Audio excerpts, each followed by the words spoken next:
Hi hello welcome to Suman TV. నేను మీ పవన్. ఈ రోజు అయితే శ్రీకాకుళంలో రిపబ్లిక్ డే సందర్భంగాను ఆర్ట్స్ కళాశాలలో ఏర్పాటు చేసినటువంటి ఈ రోజు ఫ్లాగ్ హాస్టింగ్ కార్యక్రమం అయితే ఇప్పటికే అయితే మొత్తం కూడాను అధికార లాంఛనంగా అయితే చేయడం జరిగింది. అయితే ఇక్కడ ఉన్నటువంటి అనేకమైనటువంటి స్టాల్స్ కూడాను ప్రభుత్వ స్టాల్స్ అదేవిధంగాను ప్రభుత్వ శకటాలు కూడాను పెట్టారు.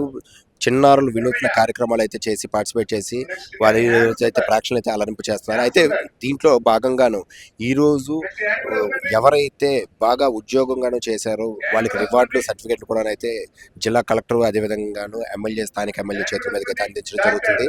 అయితే ఇప్పటికే నిన్నటి వరకు కూడాను జరిగినటువంటి రథసప్తమి వేడుకలతో భాగంగాను పోలీస్ యంత్రాంగం గాను అదేవిధంగాను రెవెన్యూ కానీ అదేవిధంగా జిల్లా అధికార యంత్రాంగం మొత్తం కూడాను పూర్తిగాను కష్టపడినప్పటికీ అలిసిపోయినప్పటికీ కూడా ఈ రోజు రిపబ్లిక్ డే సందర్భంగా ఫ్లాగ్ హాస్టింగ్ ని అంతే ఉత్సాహంతో కూడాను మళ్ళీ ఈ రోజు ఈ కార్యక్రమాన్ని కూడాను ప్రారంభించడం అయితే జరిగింది. అయితే ఈ కార్యక్రమానికి అనేక మంది చిన్నారులు అదేవిధంగా తల్లిదండ్రులు కూడా వీక్షించడానికి వచ్చారు. ఒకసారి ఇక్కడ పెట్టినటువంటి స్టాల్స్ అవన్నీ కూడా ఒకసారి చూసే ప్రయత్నించారు. ఈ రోజు రిపబ్లిక్ డే లోని సందర్భంగానైతే ప్రభుత్వం చాలాటువంటి స్టాల్స్ అయితే ఏర్పాటు చేసింది. అందులో రైతులకి ప్రధానంగాను ప్రాధాన్యత ఇస్తూ రైతులకు పనికొచ్చే విధంగాను మత్స్య పెంపకం అంటే చేపల్ని టబ్బుల్లోని అలాగే పాండ్స్ కూడా పంచే ఒక స్టాల్ అయితే పెట్టింది. అసలు ఈ స్టాల్ ఏంటో కూడా చూసే ప్రయత్నం చేద్దాం. ఈ నిర్వాహకులతో దీన్ని అసలు ఎలా కల్టివేట్ చేస్తారు ఏంటని కూడా కనుక్కుందాం. ఓకే, హాయ్, సుమన్ టీవీ నుంచి వచ్చామండి. సో ఇప్పుడు మీరు ఇది కల్టివేషన్ పెట్టారు కదా, ఇవి అసలు ఎవరికి రైతులకు ఎలాగ ప్రాసెస్, దీన్ని పెంచే విధానం ఏంటి ఒకసారి? ముందు మేము చేసేది ఏంటంటే వాళ్ళకి 10 సెంట్స్ అగ్రికల్చర్ ల్యాండ్ ఉండాలి, 10 సెంట్లు ల్యాండ్ ఉండాలి. వాళ్ళకి ఖచ్చితంగా బోర్ ఉండాలి సార్, ఫ్రెష్ వాటర్తో పెరుగుతుంది. వాళ్ళకి కరెంట్ సదుపాయం ఉండాలి. తర్వాత అందులో మనకి ఈ సిస్టంలో హైలైట్స్ ఏంటంటే షెడ్ అనేది ఉంటుంది. 18 అడుగులు పొడవు 15 అడుగులు వెడల్పుతో షెడ్ ఉంటుంది. ఆ షెడ్ లోపల మనం 15,000 లీటర్ల కెపాసిటీ ఉన్న పీవీసీ ట్యాంక్ పెడతాం. ఆ పీవీసీ ట్యాంక్కి లోన్ మెషినరీ అండ్ ఎక్విప్మెంట్ అంతా వస్తుంది. ఇన్లెట్ కానీ దానికి అవుట్లెట్ కానీ తర్వాత దానికి లోన్ ఆక్సిజన్ సిస్టమ్ని అరేంజ్ చేయడం కానీ బ్లోయర్ పెట్టడం కానీ ఇవన్నీ ఆ సిస్టంలో లోన్ మెషినరీ అండ్ ఎక్విప్మెంట్లో మనకు వస్తుంది. వచ్చిన తర్వాత మనం పాండ్ అనేది తీస్తాము. పాండ్ అనేది 25 into 25 feet ఉంటుంది, 6 feet డెప్త్ ఉంటుంది. మనకి 10 సెంట్లోనే ఈ రెండు వస్తాయి. ఈ మనకి షెడ్లో ఉన్న ట్యాంక్లో ఏదైతే పీవీసీ ట్యాంక్లో మనం ఎవ్రీ 4 months 1000 పిల్లలకి ఈ సిస్టమ్ పెడతాము. 1000 పిల్లలకి ఫస్ట్ 4 months అందులో పెరుగుతుంది. అందులో మనకి 400 నుంచి 500 గ్రాములు వెయిట్ వస్తుంది. వచ్చిన తర్వాత మనం 4 monthsకి 400 నుంచి 500 గ్రాములు వెయిట్ వస్తుంది. 4 months తర్వాత మనం ఎదురుగా ఉన్న పాండ్లోకి షిఫ్ట్ చేస్తాం. ఆ షిఫ్ట్ చేసిన తర్వాత అందులో 4 monthsకి రిమైనింగ్ వెయిట్ అనేది వస్తుంది, కేజీలు వస్తాయి. అక్కడ ఇప్పుడు ఏదైతే ఉందో షెడ్లో ఉన్న పాండ్లో పిల్ల ఖాళీ అయిపోయిందో మళ్ళీ రైతు రెండో క్రాప్ని తెప్పించుకుంటాడు, అందులో వేసుకుంటాడు. అంటే ఫస్ట్ క్రాప్ రైతుకు వచ్చినప్పటికి 8 నెలల సమయం పడుతుంది. తర్వాత నుంచి ఎవ్రీ 4 monthsకి రైతుకి ఆదాయం వస్తుంది సార్. ఇంట్లో ఇప్పుడు ఒక రైతు ఇది అలా ఈ సిస్టమ్ పెట్టాలనుకుంటే ఒక 10 సెంట్లో ఎంతవరకు ఖర్చు అవుతుంది?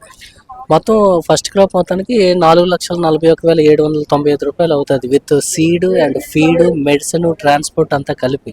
ఫస్ట్ ఈ సిస్టమ్ పెట్టడానికి షెడ్ లోపల tank, Pandu, seed, feed, medicine అంతా. దీనికి ఎటువంటి సబ్సిడీలు కానీ ప్రభుత్వం నుంచి అదేవిధంగాను దీనికి బ్యాంకు లోన్ ఫెసిలిటీస్ కానీ ఏమైనా రైతులకు ఉన్నాయా?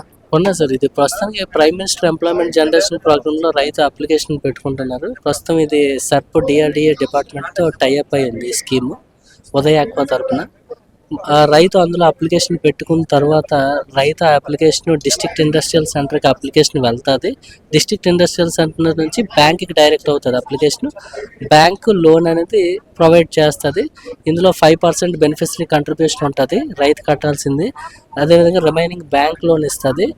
ఈ ప్రైమ్ మినిస్టర్ ఎంప్లాయ్మెంట్ జనరేషన్ ప్రోగ్రాంలో యూనిట్ రన్ అవుతుండగా మధ్యలో సబ్సిడీ అనేది బ్యాక్ అండ్ సబ్సిడీ అనేది రైతుకి వర్తిస్తుంది. అప్పుడు రైతు కట్టాల్సిన లోన్ అమౌంట్ అనేది తగ్గిపోతుంది సార్. 35% బ్యాంక్లో సబ్సిడీ అనేది వస్తుంది సార్. అంటే 1,54,000 రూపాయలు రైతుకి సబ్సిడీ అనేది సెంట్రల్ గవర్నమెంట్ నుంచి ప్రతి ఒక్కరికి పడుతుంది సార్. బ్యాక్ అండ్ సబ్సిడీ పడుతుంది, ముందు పడదు. ఓకే, ఇప్పుడు ఫస్ట్ టైం కాకుండాను రెండోసారి క్రాప్కి వెళ్ళింది అనుకోండి, అప్పుడు ఒక ఈ కొర్రమీను ఇప్పుడు ఏదైతే మీరు కల్టివేషన్ అంటున్నారో కొర్రమీను, ఈ కొర్రమీను అప్పుడు ఎంత దాని కాస్ట్ ఎంత ఉంటుంది?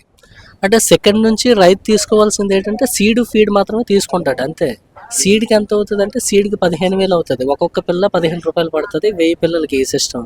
తర్వాత మేత ఖర్చు వచ్చేసరికి ఒక 90,000 ఎలా అవుతుంది. అంటే దాదాపుగా 1,12,000-15,000 టోటల్లో మీకు 4 monthsకి 8 నెలలకి తర్వాత నుంచి అంత ఆదాయం అంత పడుతుంది క్యాపిటల్, అంతమించి ఇంకెక్కువ పడదు. అదే వర్కింగ్ క్యాపిటల్. ఇక్కడ ఏదైతే అవుట్లో పెట్టారో ఇది ఒక టబ్బు. ఈ టబ్లోని 4 నెలల పాటు ఈ కొరమీను పిల్లల్ని అయితే ఇందులో పెంచడం అయితే జరుగుతుంది అంటున్నారు. ఆ 4 నెలలు ఈ టబ్లో పెంచిన తర్వాత దీనికి వ్యాక్సినేషన్ అన్ని చేసి పిల్లలంతా కూడాను ఆరోగ్యంగా ఉన్నాయి అనుకున్న తర్వాత 4 నెలలకే సుమారు ఒక 1/2 kg వెయిట్ వరకు కూడాను వస్తుందని అయితే ఇక్కడ నిర్వాహకులు చెప్తున్నారు. ఈ విధంగా ఇక్కడ తయారు చేసినటువంటి ఇక్కడ పండించినటువంటి ఈ ఏదైతే క్రాప్ ఉంటుందో ఈ చేపని తీసుకెళ్లి అప్పుడు పాండ్లో పెడతారు. రిమైనింగ్ 4 నెలల తర్వాత అయితే ఇది కూడాను ఒక కేజీ పైన అయితే వస్తుంది అంటున్నారు. అయితే ఇప్పుడు ప్రస్తుతం ఉన్న పరిస్థితుల్లో రైతులకి ఇది ఒక చక్కటి అవకాశంగా అయితే చెప్పొచ్చు. ఇలాంటి స్టాల్స్ ఇంకా చాలా ఉన్నాయి.